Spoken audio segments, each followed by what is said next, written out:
আমার কষ্ট হচ্ছিল খুব। ফোন ধরলে হয়তো কেঁদে ফেলতাম, তাই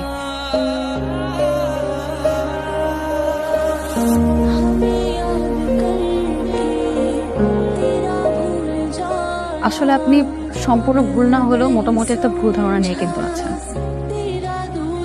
গত বছর রাজধানীতে প্রতি 40 মিনিট একটা করে ডিভোর্স হয়েছে।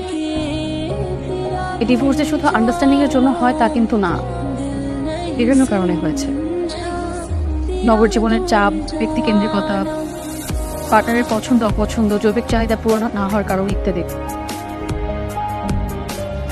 বেশিরভাগ ডিভোর্সই হয় হাজব্যান্ডের ফ্যামিলিতে শারীরিক ও মানসিক নির্যাতনের কারণ, যার জন্য ছেলেদের চেয়ে মেয়েরাই বেশি ডিভোর্স আবেদন করে।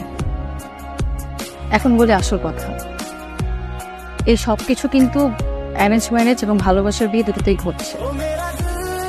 শুধু যে ভালোবাসার বিয়েতে ঘটছে এমন কিন্তু না। আপনি আবার ভাববেন না আমি আপনাকে পাওয়ার জন্য ভালোবাসার পক্ষে কথা বলছি। আমি আপনাকে এখনো ভালোবাসি, তাই বলে আজকে আমি এখানে এসেছি। ভালোবাসা মানুষকে সবাই পায় না, তাই বলে ভালোবাসা ফুরায় না। তোর বিয়ের জন্য শুভকামনা রইল।